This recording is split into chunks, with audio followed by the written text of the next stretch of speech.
Welcome to another in our series of Kehillat Israel podcasts. This is a recording of Rabbi Amy Bernstein's weekly Friday morning Torah study.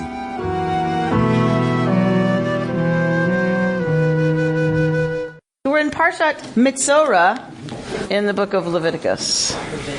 We'll start at verse 13 of chapter 15. All right, someone want to begin?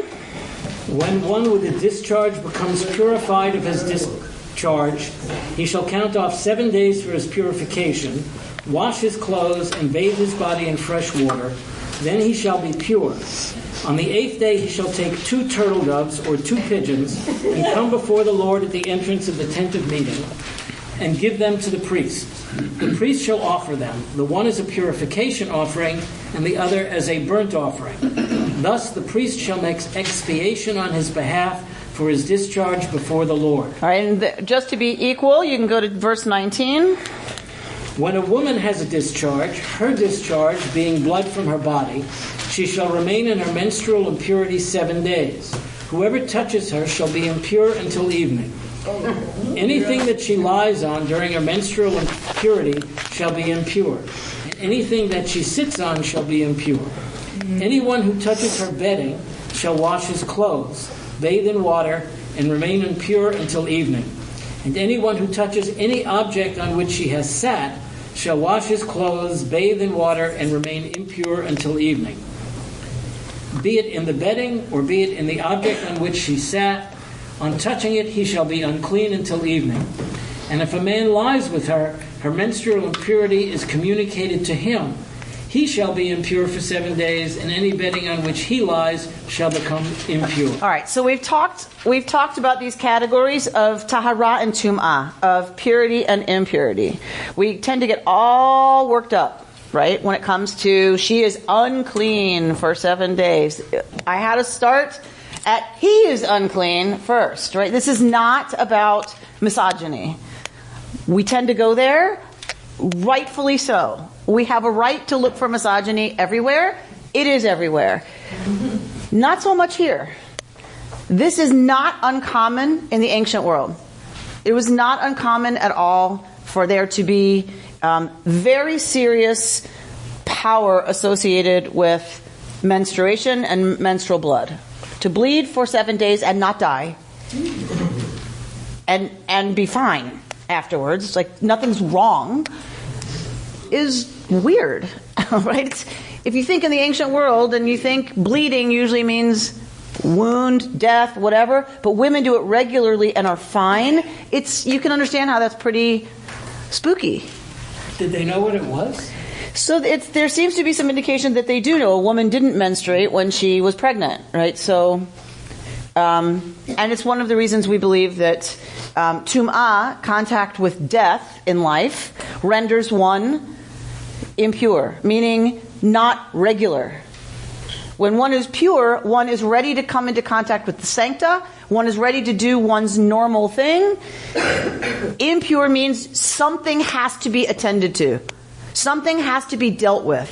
So you're not in a state of being prepared to come into contact with sancta. So that is what these categories of tum'ah and tahara mean. So anything that issues from the body renders one impure, right? And so that, like I said last week, that's one of the ways we know impure doesn't mean bad. One is commanded, pru or vu, to be fruitful and multiply. That requires an act that renders one impure, right? So you're supposed to bury the dead. That renders you seriously impure. That's the highest level of impurity there is contact with a corpse. We're commanded to have contact with a corpse. So this is not bad, it's other. This is, interestingly, one of the few categories of these laws are the ones around menstruation for women in the Orthodox world. If you talk to them, they will tell you that they do not understand this as oppressive. They do not understand this as bad. And frankly, are happy to be left alone. I mean, I don't know about y'all, but, right? Like, it's not a time one generally feels most amorous anyway, or it's just not. So it's not for them a serious experience of anything other than feeling like they have a tie ritually to the rhythms of their lives that men don't. It is not up to us to say whether that's true or not. That's their experience. So family purity laws are still in effect when it comes to much of this.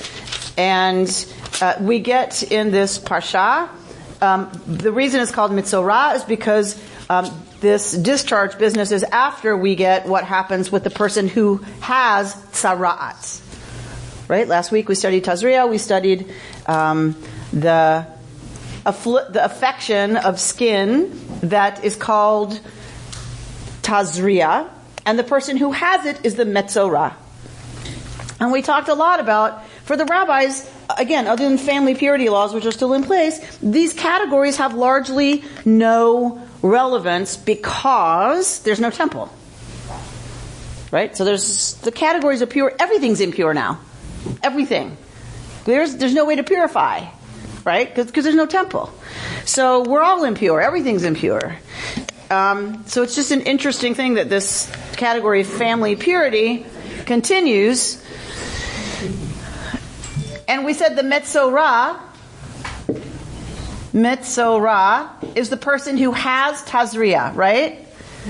And that we said the rabbis love to play the game of, what does this have to say to me now that we don't have this disease, we don't have priests to diagnose it, we don't have ways to deal with it. And the rabbis, being who they are, love to play with the love letter that is Torah. And we said that they said, don't read Metzorah, rather read Motzi, Shem, Ra. Right? Motzi Shem Ra, one who brings an evil name. One who brings a bad name. Meaning onto other people. So the Metzorah for the rabbis and Tazria itself is tied to speech. So we recall the episode with Miriam. Yes? She spoke about her brother marrying the Cushite, and she is stricken with Tzara'at. So she becomes a Metzorah. So for the rabbis, can you see the tie? Right? She's talking. She is stricken with this affliction. And so they said, but that's because she was a Metzorah, but she was a Motzi Shem Ra. She was bringing a bad name onto Moshe. So how would this connect to Tzara'at for buildings? For them, they understood it to be the same thing. Right, but buildings don't speak. So. Right, but you wouldn't think a building would do something to cause a disease anyway. Sure. Right? So for a person, right. There's a cause. Mm-hmm. Right? You've done something. Made a connection to that. Correct. Okay. Correct. But that could be a really slippery slope. Tell me about the slippery slope. If bad things happen to somebody, they caused it. Right. Well, we know that's a slippery slope. For them in the ancient world, you had to find some explanation. No. So, we can talk about what terrible consequences ultimately derive, right, from saying you must have brought it on somehow. So what I like about what the rabbis did is they picked something that we all do. Right? It isn't like, that person, they know all of us gossip. All of us speak inappropriately about other people, and we do it a lot of the time. And if you spend some time studying your own speech and the conversation you have with others, notice what percentage of time you are spending talking about other people. It's huge. It's huge. Huge. It's huge. Huge. Oh, don't even get me started. All right. So huge. Some things are not. All right. Metzorah. Motzi Shem Ra, one who brings a bad name. So this is how the rabbis handle having this remain something that speaks to them. And it shows up all over rabbinic literature, right? Everywhere, including the ritual, right, that we talked about. So we've talked about this several times in here. The ritual is you bring two birds. One, you kill it, and you pour out its blood into an earthen vessel. There's water, there's hyssop, there's, all that good stuff.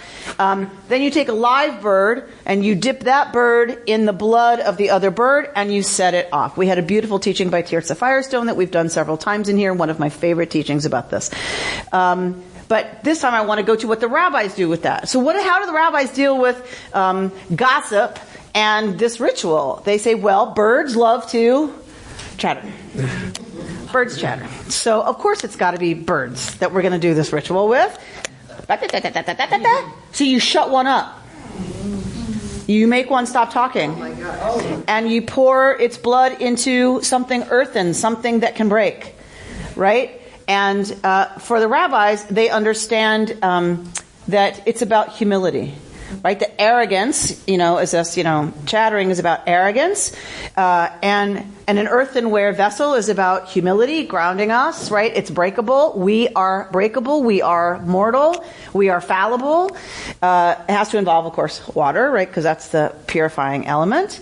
That we ultimately get to escape. We get to fly free. That's the whole idea of tshuva. Right, of repentance, that repentance is real and repentance is possible, but we carry with us on our wings the mark, right, of having strayed, having chattered a little too much.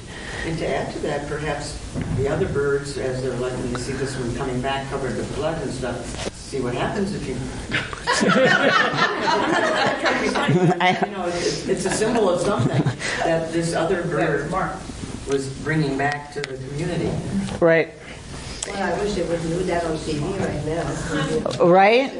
If we could deal with the chattering that we hear. I mean, and if you think about it, look at the industry, right? The industry of right now, reality TV, of tabloids, of, I just stand in the grocery store line because I'm always in the line that stops. Always. And so you just kind of look, you can get all crazy, or I try to do my mindfulness practice and say, here's an opportunity to study popular culture. And so I browse the magazine categories, right, and what the headlines are, and it's always, she said, that he did this, and no, he didn't, and I can't believe you said that, right? This is what there's such a huge amount of bandwidth given to this, to the chat. The rabbis weren't wrong. It is one of the main issues that we as human beings continue to seem, to not be able to get under control. Margot? This was depicted so well in Play the Music Man with the group that chattered. And it just really kind of talks this about it. That it's a dramatic representation of what is in fact. That's why we laugh at it. That's why it's so clever and so funny, because it's true.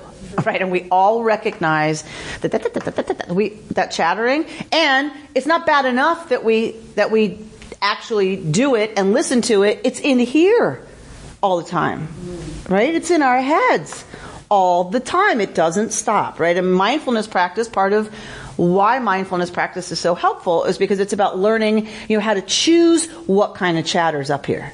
Noticing, there it is again, there it is again, rather than just letting it go and take us wherever it goes, including getting us anxious and worked up, and right, because we start running through conversations, right, don't we?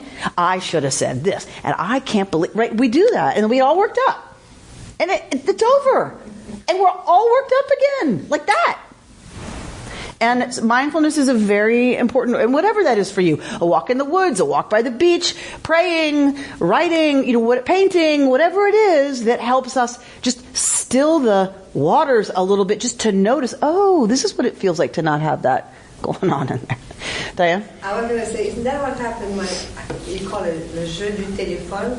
With the telephone, the game of telephone. When you start and see what happened at the end of 10 people, what end up being, that had nothing to do with the original, but it can really destroy someone's life. Right. That's exactly right. And it's rarely even accurate, right, in terms of what's being repeated. That's right. Right? So it's one of the reasons the rabbis took it so seriously is they truly believed it was at the root of what eats at our character and what undermines our sense of being a collective society ready to help each other out. And it erodes empathy and encourages all kinds of positions, positioning ourselves in ways that just really start to erode our own character. It's interesting because this is really making me think, because in pop culture today there is so much press and there's so much concern about media and entertainment. It's too violent. The treatment of women, it's too sexualized. The access to pornography. Yet what people don't really talk about, but has become this industry that you mentioned, it's not just the National Enquirer and the Gelson's Rack, it's, the housewives from pick a city across the country. Right. And that industry is thriving. And people watch this stuff. I mean, right. If I go on home with DVR, there's someone in my family, happens to be a teenage female, who, she's way in college, but these shows are still being recorded. And I feel like I should have the V chip or something where I need to be blocking. It's like, what does she need to be watching the Kardashians and all this other stuff about? Which is all about, right, talking about the other one. Because I've taken over the last couple of weeks this whole concept of Lashon Hara, Lashon Hatov, and speaking kindness and not gossiping and all of that. But that's what these shows are all about. That's right. All they do is they talk crap about each other. That's right. The entire episode. Right. On the other hand, yes, ma'am. I'm sitting here and I'm thinking, one of the very few things I miss about not working is not gossiping with the other people in my office. This is a real hole in my life. Well, there's rice. Or positive games. That's probably a little. No, it is, because you're talking about other people in and around the office. It doesn't necessarily have to be destructive. It's just. Well, so to Paula's point, the rabbis say you shouldn't be talking about anybody ever at all. You should not say, I loved your sweater. That's a great color, purple. Actually, when you leave the room, I shouldn't say to Pam, wasn't that a gorgeous color, purple? Because what does it invite? I hate that color, purple. And what was she doing wearing it with that necklace? What was that? Right. So just by that came a little too quickly, didn't it? That came just a little too naturally, didn't it? Okay. Right. The point being, once we start to talk about other people, we invite conversation about that person. We give permission to other people to talk about that person, and not necessarily in good ways. Is it realistic, though? Just think about all communication. You want to compliment. You want to compliment somebody. You want to say you just done a great job, or that. That's okay. That's to the person's face. Even if the person isn't there, Richard just did a great job. He's outside, interpreting Torah. So one of the rabbinic principles is we don't praise people, right? Unless they're unless you're going to express it to them. I think Amy's point would be, you might, to keep it focused on us, you might think I did a good job. Okay, I leave the room, and you might think I did a good job because I happened to say something that you agreed with. Now, if I said something that somebody else in the room violently disagreed with, they would say, "Are you kidding? He went completely off the rails. I can't imagine why you thought that was a..." And he does that all the time. Where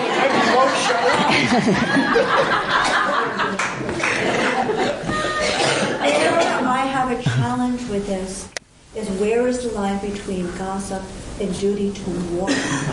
So she's bringing up a very important rabbinic point, which is we have an obligation to what the rabbis call tochacha, to rebuke. And we have an obligation to do that in a way, first of all, there's lots of rules around it. You are obligated to give a tochacha, a rebuke, gently, in private, so the person is not embarrassed. You're not allowed to give a tochacha if you know someone is not able to hear it. So, if somebody's really worked up and defensive, I am not allowed to offer a tochacha because you can't hear it. All it's going to do is embarrass you. It's not going to help change your behavior. But as far as warning. No. Okay. It's not a warning. No, but she's talking about if A and B are evil. If I know if I give tzedakah to him to give to you, he puts it in his pocket, and I need to warn, can you talk? If I know that he breaks into people's houses and takes all the wallets from everybody here, am I allowed to say, Rabbi, we have a problem in Torah study, or is that gossip? Well, you're obligated. You're obligated if the speech is to affect change or protection, then it's different. Gossip is about doing it just for its own sake. It's never to be helpful. Oh, people may think it's very helpful to say, that sweater's hideous, but right. So gossip is all about there isn't a point to it, right? Other than talking about the other person. You're talking a lot about child abuse, and particularly in religious communities. In a religious community when there's child abuse, and where. And how and where and what to do with that. And that comes up more often than you might. I don't think that has anything to do with speech. The warning part that she's talking about. So you mean people don't get warned? Don't get warned, or the abuse is not reported to the rabbi. Right. Right.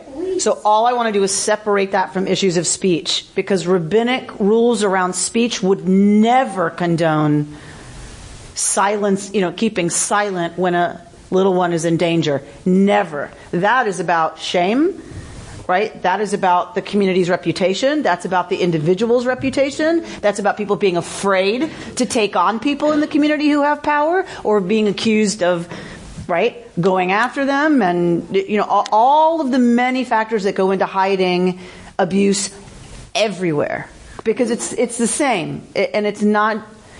I don't even know it's worse in religious communities than it is in other kind of communities, including Upper West Side wealthy people have the same kinds of major stuff in place around image and reputation as ultra religious communities. Right? They're just different. There are different mechanisms whereby those get empowered and kept in place, but I think it's the same stuff. What do rabbis say about, in the Orthodox community, about posting the fact that there's a sexual predator in your neighborhood? Yeah. It'd be a very interesting thing. But my bet is, if it's to protect children, and it's been proven, then it would be a warning to the community that they should... He served his time, and he's now out. But the reason you post that stuff is because it's a continuing threat to children. This exceeds the issue of Lashon Hara. Correct. Because that is clearly Lashon Hara. You're posting... No, they would not call that Lashon Hara. Absolutely not. Well, I mean, what more gossip is there than post somebody's name? All right, so let's be clear. Gossip is not about... let's be clear. Gossip is not about what comes out of your mouth in terms of content. It's about intent. Mm-hmm. If I say so-and-so is a sexual predator and he's moved into our neighborhood, and that is true, and the reason is because we must protect our children, that is what determines whether what I've said is Lashon Hara. Ra means evil, not bad about the person. Evil speech, meaning my intention is evil. So, because what I hear you saying is, how is there worse bad speech about somebody than saying they're a sexual predator? If the content is not the issue at all. The thing that defines Lashon Hara is, for what purpose am I saying this? Okay. If it's to protect young children in our town, it's my obligation to speak. Okay. In the appropriate way, at the appropriate time, in ways that will make sure that that speech is affecting the protection of children. I can't just run around telling everybody, here, I shouldn't. Real jerk down the Exactly right. Exactly right. Have you seen him? Did you see him at the grocery store? Ooh, doesn't he give you the willies? You can't do that, but you can go and say, we must do whatever it takes to make sure everyone's aware and parents are aware and to protect our children. Now, of course, lots of people do lots of horrible things in the names of good intentions. Right. I'm not suggesting they don't, but that's always the struggle, is to figure out, but at least let there be a struggle, right? Most of us don't struggle. Most of us just talk.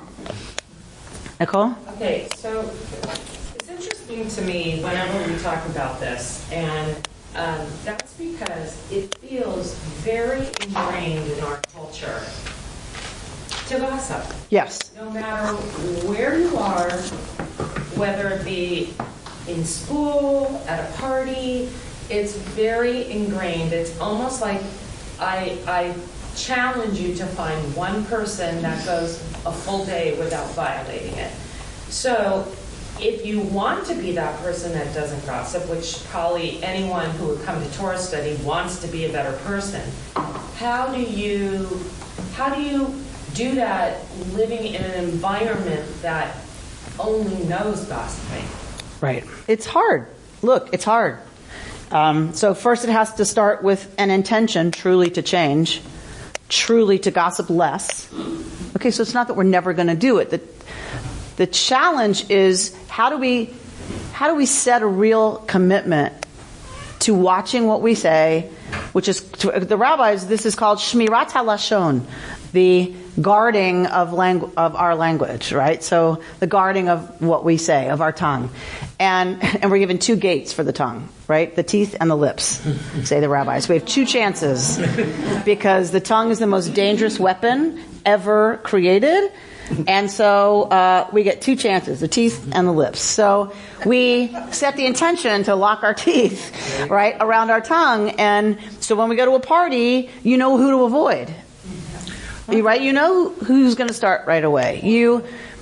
And it's part of it is about a practice of how do I extricate myself from this conversation or redirect the conversation in a way that doesn't embarrass the other person, but that gets me off needing to talk about this. Right? When she starts talking about Laura, you can say, Laura brought up the greatest thing the other day about writing. She this insight was so interesting about, whatever. But you learn ways to redirect the conversation. But it's not easy, and it won't make you terribly popular. Laura? I think people can be role models because we all do it, right? That's why it's a rule. And you can say something even like, I'm challenging myself. Just like you might say, I'm planning to go to a spin every day, or I'm not going to have sugar for a month. I'm on a challenge to see if I can have a whole day not talking about the book, because I learned this really interesting thing in Torah study. From this fabulous rabbi. I've been in a conversation with somebody who said, I was talking with my kids and they were having this, and I told them Lashon Hara, and that was a real inspiration to me that wow, she's really trying hard to teach this value, and I'm going to try to emulate that. That's I really admired that. So it wasn't I didn't feel like I was scolded. I thought that was a good role model for me. So I think people can try to be that role model. One of the biggest challenges is how you change the conversation. Yeah. Because as good as your intentions may be, we are always challenged by someone starting that conversation and then what do you say? What do you do? And we then, kind of against our will or better judgment, then get drawn into that. Mm-hmm. And so that to me is the key, that if you're going to do that, you got to do it from two standpoints or stands point. No idea. 2 standpoints. One is not initiating and speaking Lashon Hara, and the other is, as the rabbi said, learning how to get out of that, how to change the subject, how to say, really, I don't want to talk about that right now. How are you today? Right. You can talk about a person to their face. Right, Right. But as Rabbi said, without insulting them, without then accusing them of saying, "Well, no, I don't talk about I don't talk about other people. You're talking about other people." It's very tricky. Not the way out. George? It violates, the rabbis are violating one of my mother's principles. Which is, if you have nothing nice to say, come sit next to me. If you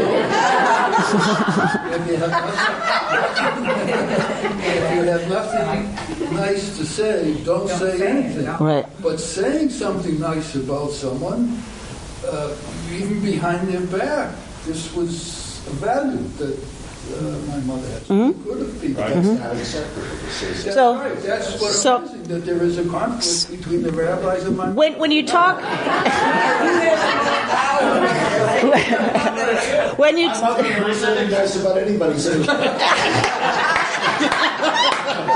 So when you go to law or you go to other kinds of things, we look at ideals, right? So the rabbis, they live in the real world, they know. But truly, if you are around people who take very seriously this business, they don't talk about other people.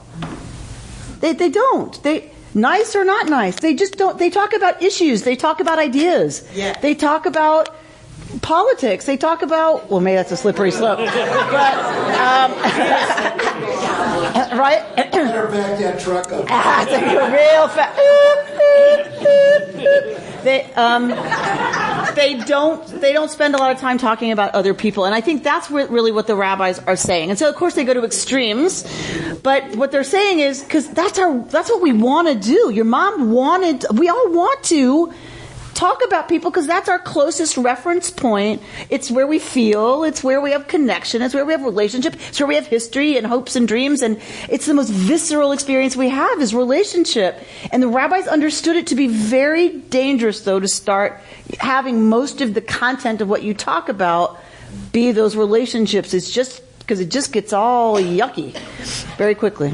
I think also maybe when you talk about, people want to make connections with each other, but it's not so easy to make a connection from your soul or be vulnerable in any way. But if you can make a connection talking about someone's shirt or whatever, so it's like, what would you be talking? What kind of speech are you being challenged? I mean, and also that thing that you always say about judging people's outsides by judging your insides by someone's outsides. If all you talk about is everyone's outsides, it's because that's what seems really real to you. But if you're communicating from your inside, it's scarier, harder, and I don't know. And the rabbis would challenge us to go with scarier, harder. Right? I mean, because that's what, I think ultimately, Barbara, you lift up the ultimate point. Because if we were to talk differently, first of all, if I'm not talking about other people, then I have to talk about either what's on my heart, right, or what I think, or what I feel. Right? You know, I have to expose myself differently. Gossip is a lot about protection, self-protection. And so I think what you're talking about is exactly the goal. If we had a place where people weren't talking about other people most of the time, wouldn't we be a little more vulnerable? Might we not be a little more ready to risk actually sharing our hopes and dreams, our fears and desires for a better world, for a way that I can improve? You know, because there'd be a softening. Gossip hardens us. We're afraid of being the target. We're afraid of being, when I leave the room, I'm afraid, what are they going to say when I leave the room? But I'm not afraid leaving this room.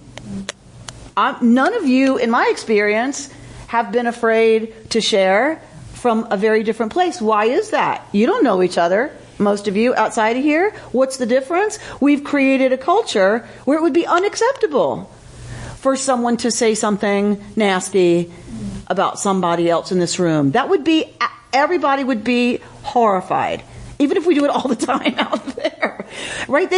Because I think this is the grand experiment. Is it, what if it were always like this, wherever we went, because the conversation is elevated, our awareness of what we say is elevated. I think that's what they're saying would be the result. how much different would we all be? How much more open? How much more settled? How much more ready to share? How much would that lift us all, right, in terms of our conversation and our engagement? Sheldon? When we get together with close friends, after we talk about our medical issues, we gossip about our children and grandchildren. All right. Now, this is our heart and soul, and we're gossiping. And we exchange all the positives and negatives, get their opinions of what we should do. So that's gossiping, but it's a positive gossip. Yeah, so I think, therein lies the Talmud, right? All the arguments about if it's about my children, Davka, and it's going to help me not strangle one of them, isn't that protection? Isn't that a good thing? So truly there are times where it's, again, I'll go back to intent, right? That if the intention is, I'm sharing this with you, my trusted friend, because I know that you will help me, so I'm going to tell you what I feel when that kid says this, and I want to smack him in the head, because I'm afraid that he's blah, blah, blah, blah, blah, blah, blah. The intent is really not to disparage your child. The intent, well, at first maybe, but eventually the goal is to express it, get it off your chest, because you know the other person is going to lift up for you what's best about your child, what's best about you, and is going to help you. You think, right? Also, I think it permits people to, when you put things into words, when it's something personal, for that matter, when you put things into words, you give it a shape, it becomes more concrete, and when you talk to someone else, they can have an opportunity to give you a different perspective, right? Because you get stuck in your own point of view and your own ways of thinking. Right. And so as long as it's about us, the intention, yeah. Right? Like, so it's to talk about somebody and say, this person made me crazy today, right?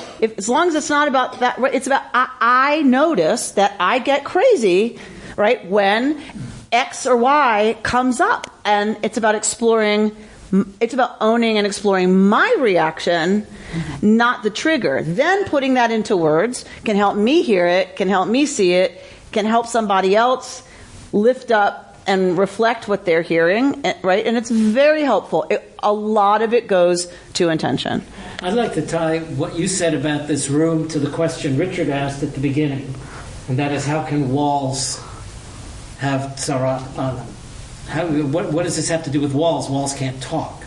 When we were talking about Sarah. Right. No, but the same way that you wouldn't say the house got tzara'at for talking, you wouldn't say the house got it for anything else. Of course the house didn't cause it. Who lives in the house causes it. Because what you were saying, I think the point there, addressing his question, is that spaces, we can give spaces qualities.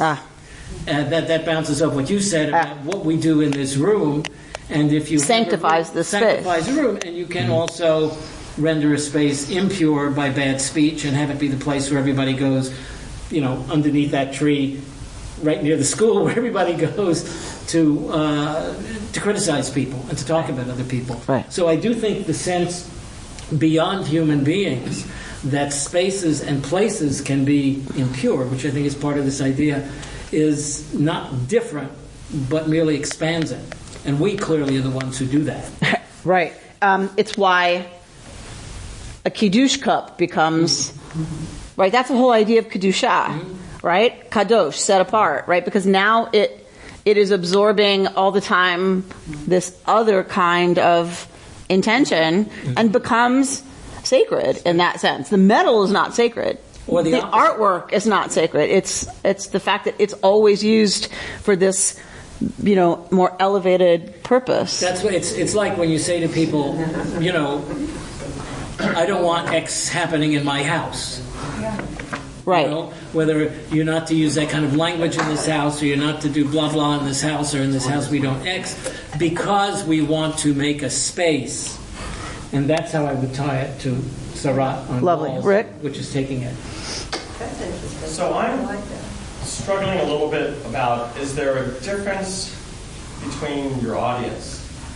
Like, for example, I'm very blessed, in being almost a 25-year marriage with a woman who I share everything with. And if I was in a dealing with a person on the phone and it was a business dealing and that person, for me, sometimes you're sharing just to share somebody with. So if it's a close friend, if it's a spouse, there's a difference between, I think, casual kind of in a group or, who you're really talking to, because if I may say something to share a personal experience and it may reflect negatively, and there's no intent other than maybe for me to get it off my chest and to share it with someone who I'm close with in confidence.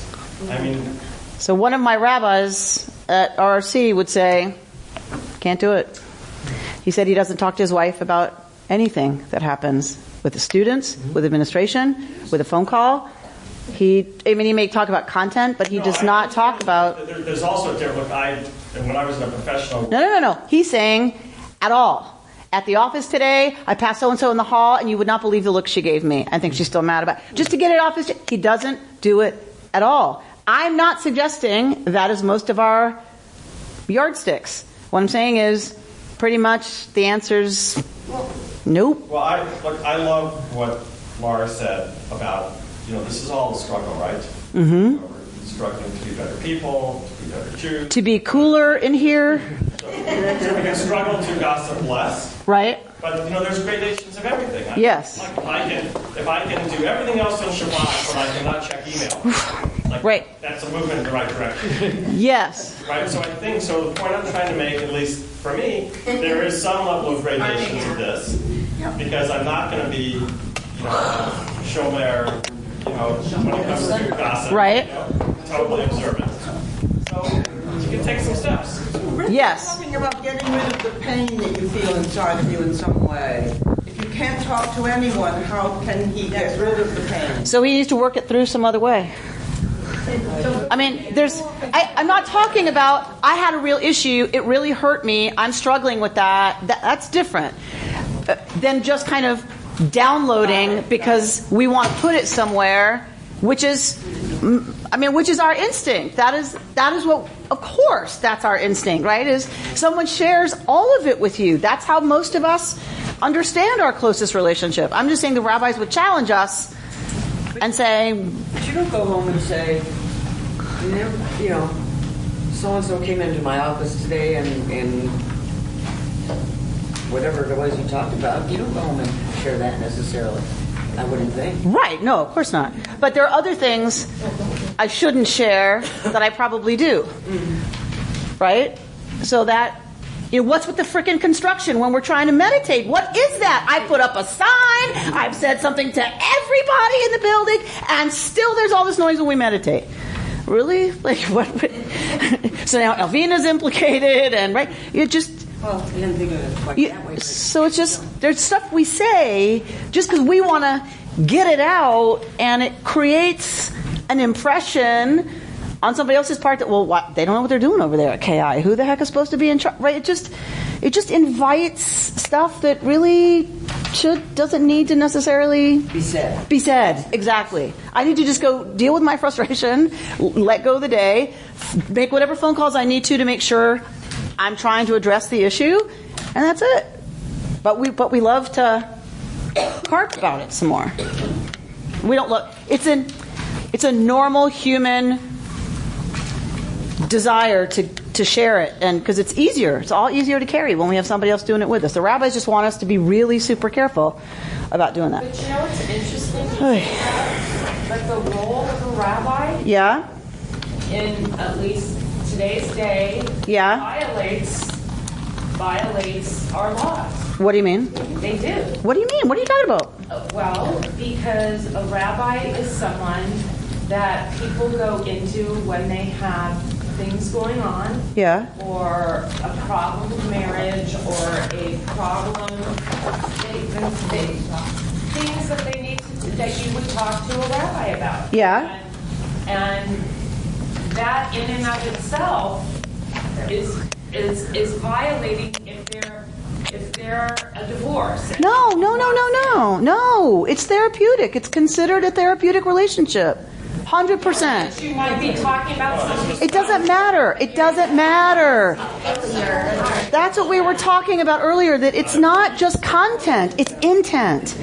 If the intent is for me to come see the rabbi, by coming to see the rabbi, you've already expressed an intent to go to somebody who I trust is going to help me deal with this in a better, healthier, more respectful way than if I just go to my buddy next door and start kvetching about my spouse that I'm divorcing, right? So the intention already to talk to the rabbi about it, hopefully, right, is one that says, that says, I have an intent about being better in this situation than I would otherwise be. That is a very different thing than Lashon Hara. Laura? A side benefit of this is I find myself frequently thinking nice things about people and not sharing them. I live in my head. And when I realize sometimes I should tell that person, or somebody has that, and I get told something lovely that normally we don't talk about. So your mother, George, would be able to say something nice, but to that very person instead of that person never knowing perhaps something kind of you love about them. Right? So I think that's one of the side benefits. Right. So Laura's point is a good one. It's not just about what we don't do. Shmirat HaLashon is not just about what we don't do. It's about if we don't do X, what does that cultivate in us, in terms of why? It often softens us, including, by the way, how we speak to ourselves. We're not allowed to speak nasty to ourselves either. So if we change that dynamic, it often changes even what we want to say, because our heart softens. We have more empathy. We have more compassion. If I'm not talking about Sheldon, like if I go to talk about him and I go, you know what, I'm doing this whole Shmirat HaLashon business, I'm just not going to say it. It's an act of empathy with Sheldon, isn't it? It's not just about me and refraining from. It's also about cultivating a sense of, I don't want to hurt him. I may be frustrated, because he's just so crazy making, but I don't want to hurt him. It changes our attitude, it changes our approach, it changes our hearts, and that really is the point.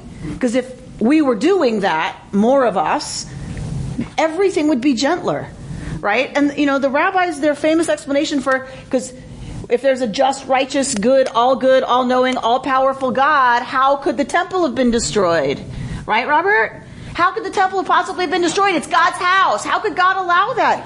And for the rabbis, it was our sin that caused that. What was the sin? Sinat chinam. Baseless hatred of each other. So Lashon Hara is this end of the spectrum. Sinat chinam, that destroyed the temple and led to our exile from the Holy Land, is the other end. And one starts a very easy slide to the other.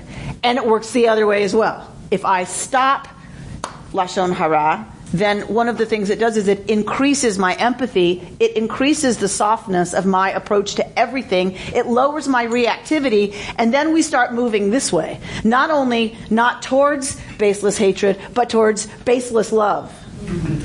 I have no reason to believe that I should love Al, but I'm going to go there because that's what I've cultivated, is a heart that said, why wouldn't I love Al? Yes? Yes.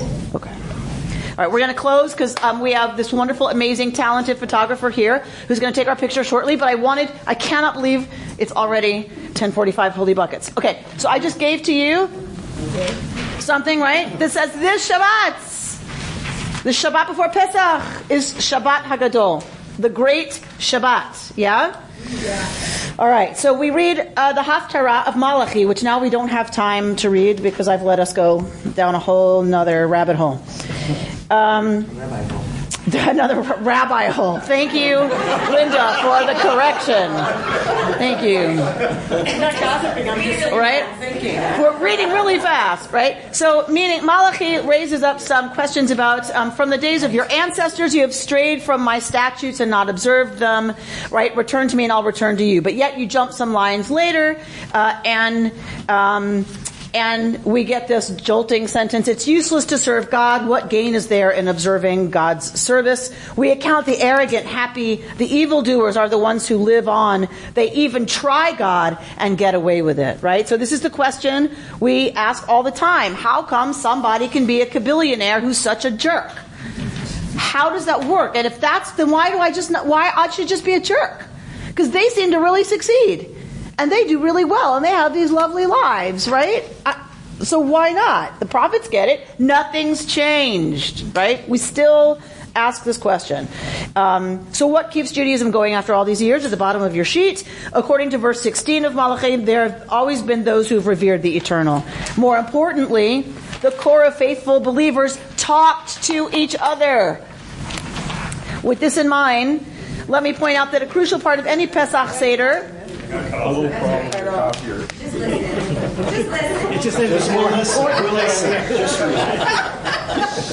is to talk.